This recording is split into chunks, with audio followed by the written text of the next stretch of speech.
Shalom, shalom à toi. Bienvenue sur la plateforme Ouvrier de la dernière heure.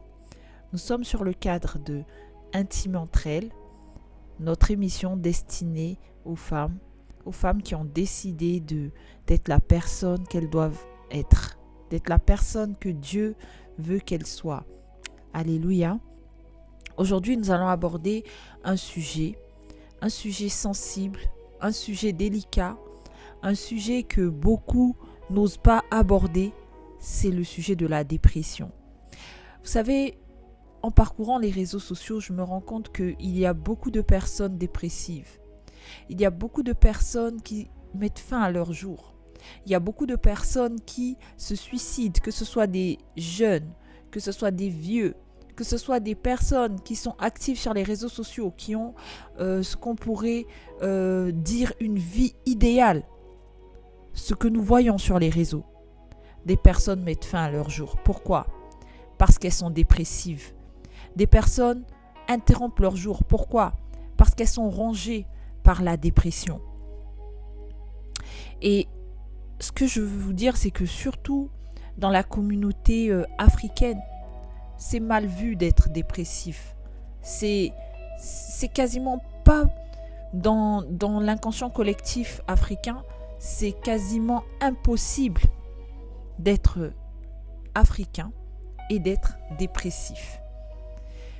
Et en plus, quand on va aussi dans le milieu chrétien, on se rend compte que beaucoup d'enfants de Dieu souffrent de dépression. Beaucoup de pasteurs souffrent de dépression, mais n'osent pas l'avouer, n'osent pas l'affirmer publiquement. Pourquoi ? Parce que tout simplement, c'est mal vu. Il y a des enseignements qui sont donnés dans lesquels on nous fait croire que un chrétien, un enfant de Dieu, doit toujours avoir de la joie. Un enfant de Dieu ne peut jamais aller mal. Il y a quelques années, je fréquentais des assemblées où, quand tu répondais, on te disait qu'il fallait toujours dire « tout va bien par sa grâce ». Même quand ça n'allait pas. Mon frigo est vide, tout va bien par sa grâce. Et tout ça pourquoi ? Parce qu'on prenait l'exemple de la Sunamite, qui lorsque elle partait à la rencontre du prophète Élie pour que son enfant soit ressuscité, elle avait dit « tout va bien ». Donc on te fait croire que parce que tu vas proclamer que tout va bien, alors que c'est pas forcément ça. Amen. Donc aujourd'hui, nous parlons de la dépression. Nous parlons de ce mal qui ronge beaucoup le 21e siècle. Que ce soit des enfants de Dieu ou que ce soit des personnes qui ne sont pas enfants de Dieu. La dépression tue. La dépression amène au suicide. La dépression tue des foyers. La dépression rend des enfants instables. La dépression, c'est un fléau. Et c'est important de s'en sortir. Amen. Beaucoup de pasteurs même se suicident à cause de la dépression. Mais comment en sortir ? Parce que c'est bien beau de venir dire qu'il y a la dépression, mais on en sort comment ? Donc, j'ai quelques pistes pour toi, pour que tu puisses t'en sortir de la dépression. Et ma prière aujourd'hui est que vraiment le Saint-Esprit t'aide, toi qui es dépressif, à sortir de cet état dépressif. Amen. Donc, déjà dans un premier temps, le premier point pour sortir de la dépression, c'est qu'il faut accepter qu'on a un problème. Il faut accepter qu'on va mal. Il faut que tu acceptes dans ton esprit que je ne vais pas bien. La Bible déclare dans Matthieu 11, versets 28 à 30, « Venez à moi, vous tous qui êtes fatigués et chargés, et je vous donnerai du repos. » Pour avoir le repos de Dieu, il faut accepter qu'on est fatigué. Il faut accepter qu'on est chargé. Il faut venir et dire « Seigneur, je ne peux pas. C'est lourd. Je n'y arrive pas. » Arrêtons de jouer les super-héros. Tu n'es pas super-héros. Tu n'as rien à prouver à qui que ce soit. Accepte ta souffrance. Dans un premier temps, accepte ton état dépressif. Je ferai un podcast dans lequel j'expliquerai comment détecter qu'on est dépressif. Mais pour le moment, nous allons parler de comment en sortir. Amen. Deuxième point, il faut que tu puisses crier à Dieu avec tout ton cœur, en toute sincérité. Tu dois déchirer ton cœur dans sa présence. Il faut persévérer. C'est pas j'ai prié une fois et puis voilà, c'est fini et je continue à pleurer dans mon coin. Non, tu dois constamment chercher la présence de Dieu, chercher le repos de Dieu. Il est écrit dans le psaume 130, verset 1. Du fond de l'abîme, je t'invoque, ô Éternel. David savait invoquer l'Éternel alors qu'il était dans le fond de l'abîme. Mais toi, tu es dans l'abîme et tu n'invoques pas l'Éternel. Pourquoi ? Tu veux te jouer une apparence de spiritualité alors que ça ne va pas. Invoque l'Éternel. Déchire ton cœur dans sa présence. Psaume 120, verset 1. Dans ma détresse, c'est à l'Éternel que je crie et il m'exauce. Amen. Il faut que tu saches que Dieu est attentif aux malheureux et aux affligés. Et j'en arrive au troisième point. Jean 8, 32. Vous connaîtrez la vérité et la vérité vous affranchira. Satan est un menteur.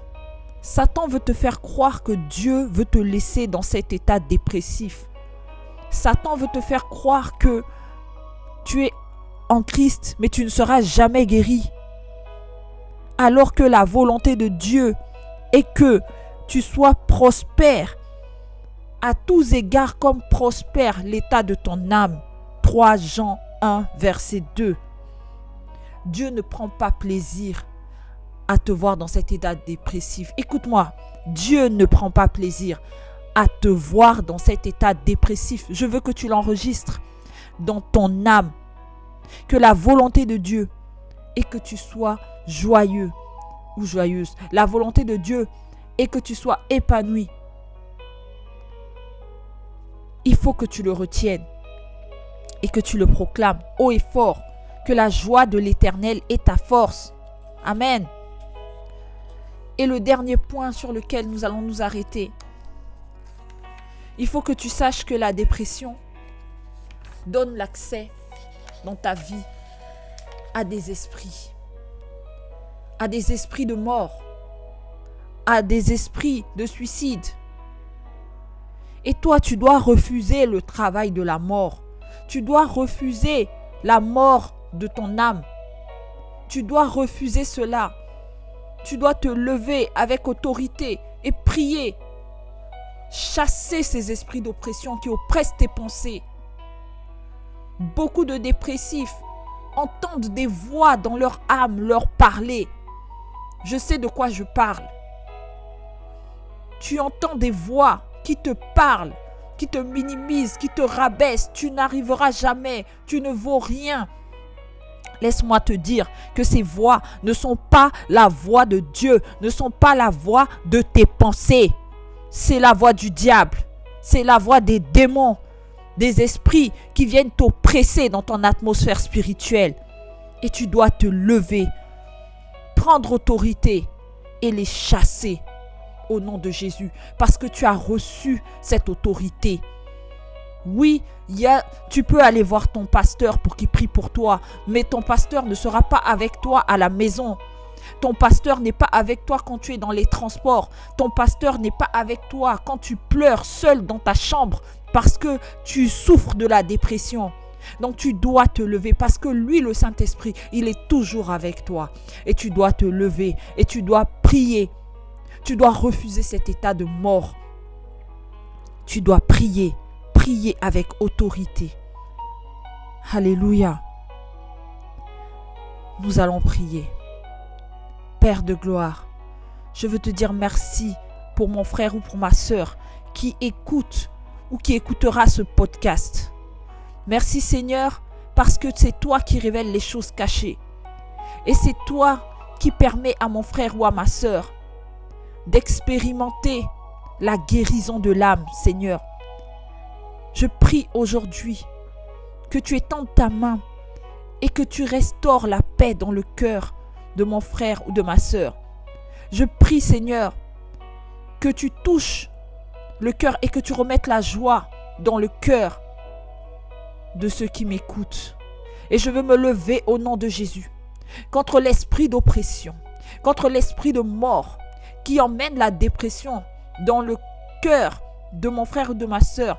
Et je te chasse au nom de Jésus-Christ de Nazareth. Et je déclare que le sang de Jésus coule maintenant sur mon frère et ma sœur et lui donne la guérison de son âme. Au nom de Jésus-Christ de Nazareth. Amen. Sois béni et je te retrouve dans un prochain podcast. Amen.